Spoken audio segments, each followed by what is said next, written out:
Well, hello, and thank you for joining us on another episode of Eating Global. Tonight, we are going on a journey of rice, and boy, is it a journey. It's a long journey, but I'll try to put it into in a nutshell here, if you will.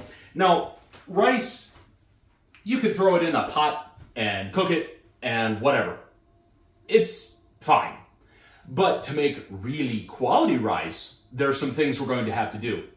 I will start by saying this is specifically going to be about a sushi rice, or a rice that can go on to make sushi or onigiri, or things that are going to go with Japanese, Korean dishes. This is specifically a sushi rice preparation.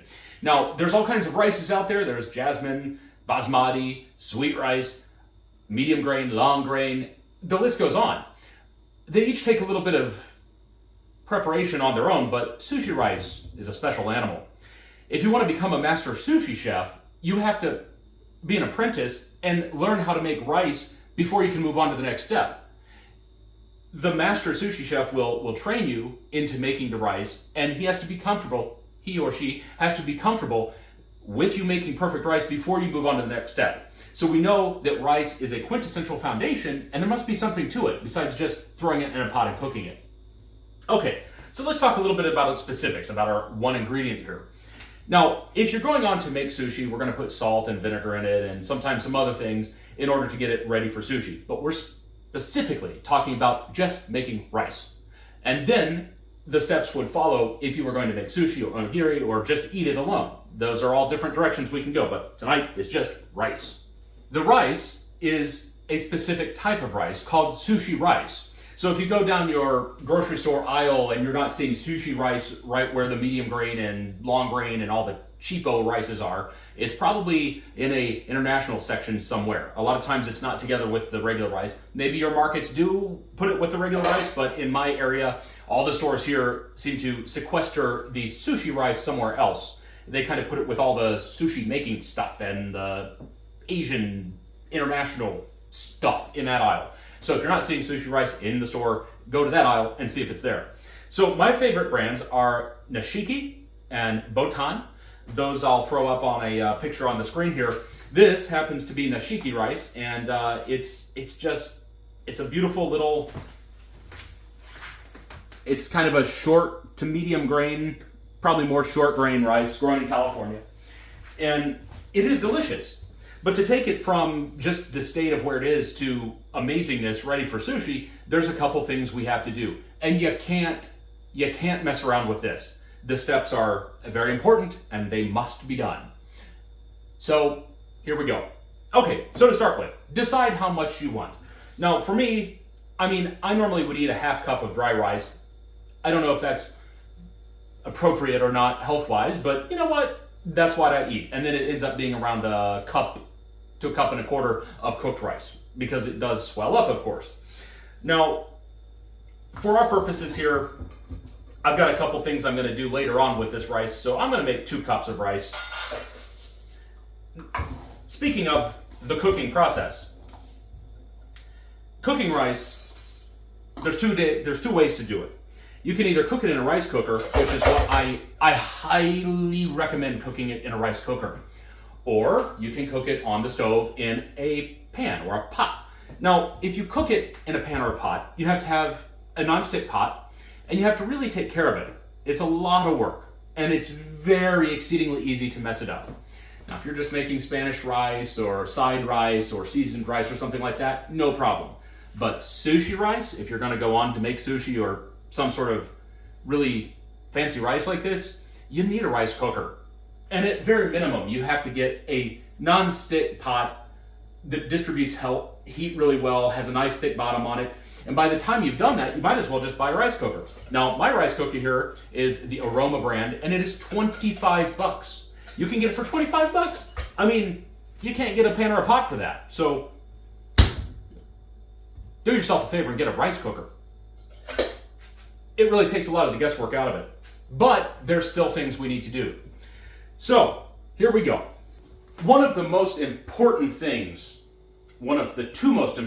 I should say, is to rinse the rice. This is going to start getting the powdery starchiness off of the rice.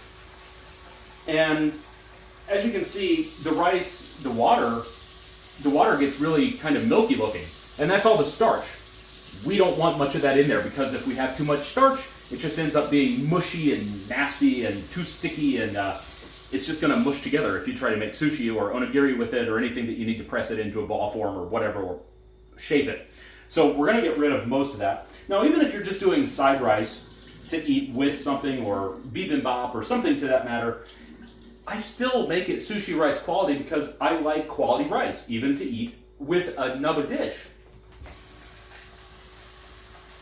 So I'm going to rinse the absolute heck out of it, and I mean, we're going to make it surgery clean. So like, I mean, yeah, it's going to be clean. Do I believe that they, ran the rice through the mud before they sold it to me at the store? No. But I do believe that there's too much starch on it. Even if your rice bag says, no need to rinse, no need to soak, don't listen to it, ignore that, because that's not true.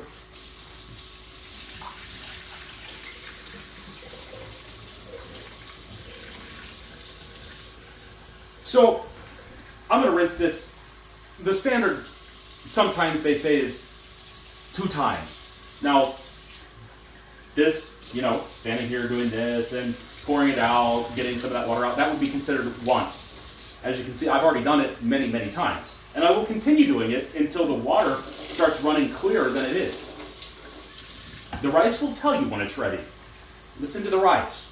Don't listen to a package or an instruction or anything like that. As a matter of fact, I'm telling you not to listen to an instruction, which means, are you even listening to me? Do your own thing. Make your own decisions. But I'm just sharing with you what I do. I like to get my hands in there and fluff it around, make sure every single little bit of that rice is kind of getting washed through.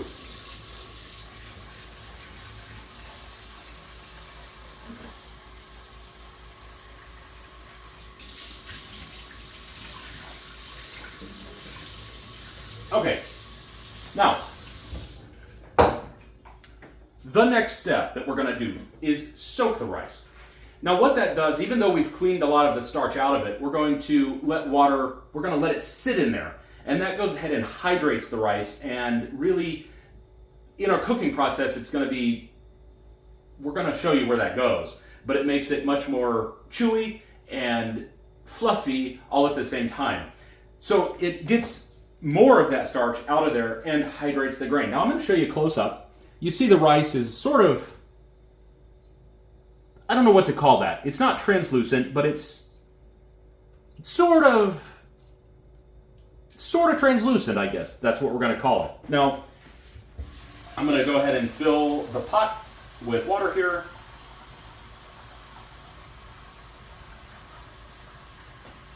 Fill that all the way up. And we're going to let it sit for at least a half hour. An hour is better. If you let it sit all day, that's even better. The longer it sits, the better off we are. We're going to put it to sleep. We're going to let it soak in the nice pool. It's going to have a pina colada, and it's going to get real nice and happy for us to eat later on. I'll be back in like a half hour, or maybe an hour. Okay, so we're back after about a half hour. Like I said, you can let this go longer. It's certainly something that is at minimum a half hour. For our purposes, I've gone a half hour.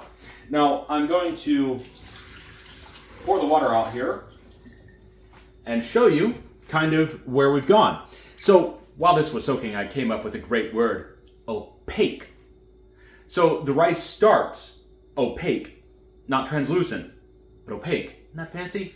Now it's kind of white. It's not so opaque anymore. So it's kind of fluffed up a little bit. It's absorbed some water, and most of the starch that is just kind of powdery and just kind of runny has left. And that's exactly what we want. So I'm going to rinse it just a couple more times here.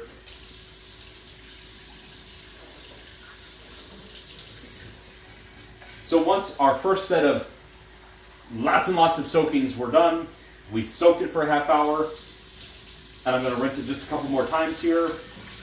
And our water, I know you can't probably see this on camera, but our water basically is running clear. And that is what we want. That means we're doing really good. Okay, now as far as rice cookers go, the other really cool thing that happens is we put in 2 cups of dry rice, and then there's a little mark inside, usually on most rice cookers, that tell you how much water to put in there per how many cups of dry rice you put in there.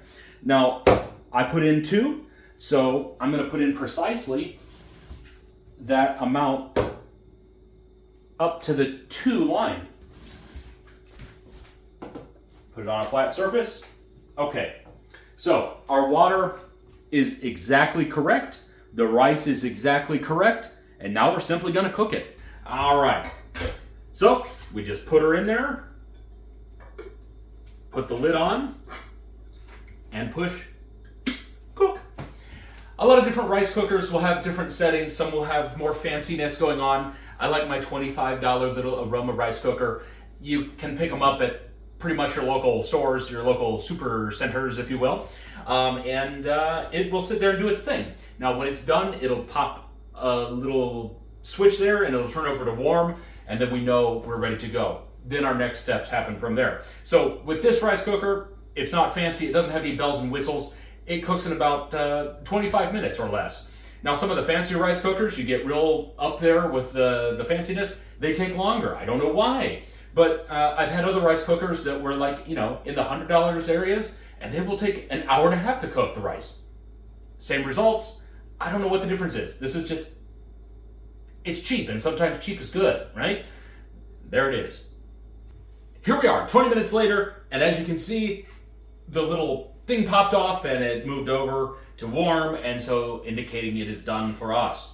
So I'm going to take the lid off. We're going to take the pot out of here. All right, so we have the pot.